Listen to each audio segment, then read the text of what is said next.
Everyone. तो दोस्तों, अगर आप 10वीं के बेस पर जो पैरामेडिकल डिप्लोमा कोर्सेज़ करना चाहते हैं, एडमिशन लेना चाहते हैं इसमें 2025 के लिए, तो जैसे यहाँ पे एफएम पीएचडब्ल्यू है, एमएम पीएचडब्ल्यू है, तो इसमें अगर आप एडमिशन लेना चाहते हैं तो जो 25 तारीख को लास्ट डेट थी ना, पहले 25 मार्च 2025 यहाँ पे लास्ट डेट थी, तो उसको एक्सटेंड कर दिया गया था। जैसे कि आपको पता ही होगा, जिनको नहीं पता है तो उनके लिए मैं बता दूं कि यहाँ पर जो लास्ट डेट है वो आज के लिए है, मतलब 30/3/2025 को यहाँ पे लास्ट डेट जो है वो रखी गई है।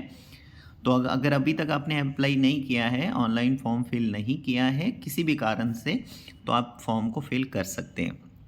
ठीक है, हो सकता है ये फिर से एक्सटेंड हो जाए, लेकिन उसका वेट आप मत कीजिए दोस्तों। अगर आप तक ये इन्फॉर्मेशन पहुंच रही है तो आप ज़रूर अप्लाई कीजिए, अगर आप अप्लाई करना चाहते हैं, मेडिकल फील्ड में आगे जाना चाहते हैं तो।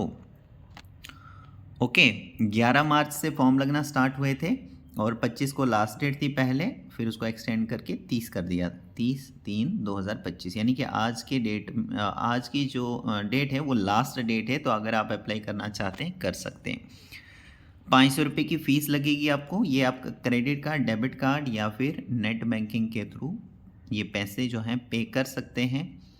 एंट्रेंस टेस्ट के लिए अलग से आपको इन्फॉर्म कर दिया जाएगा, इसके बारे में आपको चिंता नहीं करनी है फ़िलहाल, क्योंकि अभी आप फॉर्म पर फोकस कीजिए, अभी आपको फॉर्म फिल करना है, तो बाकी सारी चीज़ें इसके बाद का प्रोसेस चलेगा। ठीक है, और ऑनलाइन जो आप फॉर्म फिल करोगे ना, उसमें अगर आप कैटेगरी में आते हो तो कैटेगरी ज़रूर अपलोड करना, अगर आप उसका बेनिफिट उठाना चाहते हैं तो। ठीक है, उसके बाद यहाँ पर लिखा है कि जो भी आपकी सर्टिफिकेट्स वगैरह होंगी वो आपको पीडीएफ फॉर्मेट के अंदर अपलोड करनी है, जिसका साइज़ 100 से लेकर 200 केबी तक होना चाहिए। फॉर्म भी फिल करना है, साथ में सर्टिफिकेट्स भी अपलोड करनी है। साइज़ यहाँ पर बता दिया गया है। सेल्फ अटेस्टेड सर्टिफिकेट होनी चाहिए पीडीएफ फॉर्मेट में, जिसका साइज़ 100 से लेकर 200 केबी तक अगर होगा तो अपलोड हो जाएगा। डोमिसाइल सर्टिफिकेट आपको अपलोड करनी है। 10वीं की सर्टिफिकेट आपको अपलोड करनी है। ठीक है, उसमें डेट ऑफ बर्थ होती है, तो वो आपका डेट ऑफ बर्थ का प्रूफ भी हो जाएगा। रिजर्व कैटेगरी सर्टिफिकेट, यानी जैसे आरबीए हो गया, एससी एसटी, जो भी, अगर आप किसी रिजर्व कैटेगरी में आते हो तो वो आप इसी टाइम पर फॉर्म फिल करते टाइम ही अपलोड करोगे। उसके बाद यहाँ पर नीचे स्क्रॉल करने के बाद अब यहाँ पे बताया गया है para medical diploma courses, FM PHW, MM PHW. तो इसके लिए इन्होंने बताया है कि आपके पास 10वीं पास आप होने चाहिए, क्योंकि 10वीं के बेसिस पर ही यहाँ पर ये कोर्सेज कराए जाते हैं। डोमिसाइल आपके पास होनी चाहिए, जिससे पता लगे कि आप यहाँ के रहने वाले हैं, जेएंडके के रहने वाले हैं। ठीक है, अगर आप यहाँ पे candidate belong to UT of Ladakh से अगर आप बिलोंग करते हो तो एसटी सर्टिफिकेट जो इशू की गई होगी आपको कॉम्पिटेंट अथॉरिटी ऑफ लद्दाख के द्वारा, उसको यहाँ पे ट्रीट किया जाएगा एज ए डोमिसाइल सर्टिफिकेट, जो कि आपको पता है।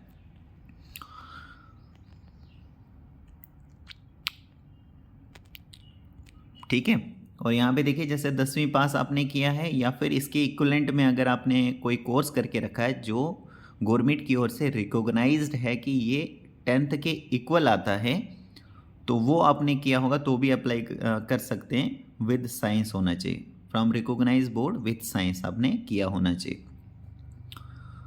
Have not cross upper age limit of 35 year, 35 साल से ज़्यादा आपकी एज नहीं होनी चाहिए, और आपकी एज को 1/1/2025 को मतलब गिनती की जाएगी, उसकी काउंट किया जाएगा, तो 35 साल से ज़्यादा नहीं होनी चाहिए।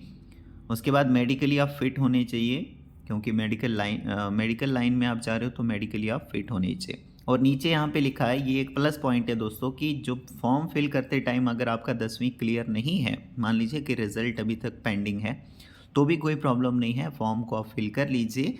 लेकिन जो जेके भोपी की ओर से एग्ज़ाम लिया जाएगा आपका, उसका जो रिज़ल्ट आएगा, उसके रिज़ल्ट आने तक आपका जो 10वीं है वो क्लियर हो जाना चाहिए। आई होप यहाँ तक क्लियर हो रहा होगा। उसके बाद कौन कौन से ऐसे डॉक्यूमेंट्स हैं, जैसे मान लीजिए कि आपकी काउंसलिंग वगैरह भी हो गई, आपको कॉलेज भी अलॉट हो गया, तो उसके बाद कौन से ऐसे डॉक्यूमेंट्स हैं जो आपको कॉलेज वालों को देने पड़ेंगे, यानी जो कॉलेज आपको मिला है ना, वहाँ पे आपको डॉक्यूमेंट्स जो है वो जमा करने होते हैं, ओरिजिनल डॉक्यूमेंट्स जमा करने होते हैं। तो यहाँ पे उनकी लिस्ट दी गई है कि कौन कौन से ऐसे डॉक्यूमेंट्स हैं जो आपको वहाँ पे जमा करने हैं। तो एक तो 10वीं की सर्टिफिकेट हो गई, डोमिसाइल सर्टिफिकेट होगी, कैटेगरी सर्टिफिकेट होगी, उसके बाद जो भी एफिडेविट वगैरह वहाँ पर आपसे मांगा जाएगा वो आपको वहाँ पे जमा कराना है। लेट्स सपोज कि आप अभी आप 11th या 12th में पढ़ रहे हो, ठीक है, रेगुलर बेसिस पर आप वहाँ पर पढ़ाई कर रहे हो। तो यहाँ पर क्या होगा कि अगर आपकी यहाँ पे सिलेक्शन हो जाती है, FMP SW MMP SW के लिए आपकी सिलेक्शन हो जाती है, तो कॉलेज वालों को आपको क्या करना पड़ेगा कि यहाँ से 12th जो आप कर रहे हो ना वहाँ से छोड़ना पड़ेगा, क्योंकि कॉलेज वालों को आपको कैरेक्टर और लिविंग सर्टिफिकेट भी ओरिजिनल जमा करानी वहाँ पर होती है एफिडेविट के साथ। तो आई होप कि इतना आपको क्लियर हो रहा होगा। साथ में फ़ीस भी आपको जमा करनी होती है उसी टाइम पर। थोड़ा सा नीचे स्क्रॉल करें तो यहाँ पे बताया गया है कि जो आपका एग्ज़ामिनेशन है वो जम्मू, श्रीनगर, डोडा, राजौरी, अनंतनाग, बारामूला ले सेंटर्स में साइमल्टेनियसली चलेगा। और उसके बाद ये आपको पता लग जाएगा जब आप फॉर्म फिल कीजिएगा, बड़े ध्यान से फिल कीजिएगा। अगर आप वहाँ पर ऑप्शन आ रहे हैं ना फॉर्म फिल करते टाइम, अगर ये ऑप्शन आ रहे हैं कि कहाँ पर आप एग्ज़ाम देना चाहते हैं, मतलब कहाँ पे आपको नियरेस्ट पड़ता है, पास पड़ता है, तो आप वहाँ पर चॉइसेस डाल दीजिएगा। अगर नहीं है तो जम्मू और श्रीनगर में कोई भी डाल सकते हैं जहाँ पर आप जा सकते हैं, ठीक है। बाकी जब भी आपके एडमिट कार्ड इशू होंगे उसके बाद तो उस पर पूरा पता लग जाएगा आपको कि आपको कहाँ पर एग्ज़ाम देने के लिए जाना पड़ेगा। और जैसे एडमिट कार्ड इशू हो जाएंगे उस पर जो भी सेंटर दिया होगा वो फिर चेंज नहीं होगा, यानी वहाँ पर आपको जाना ही जाना पड़ेगा एग्ज़ाम देने के लिए। आई होप दोस्तों सारी चीज़ें आपको क्लियर हो चुकी होंगी। तो फॉर्म आप ज़रूर फिल कीजिएगा क्योंकि आज लास्ट डेट है। अगर इसके बाद एक्सटेंड हो गया तो बहुत अच्छी बात है, मैं आपको अपडेट कर लूँगा।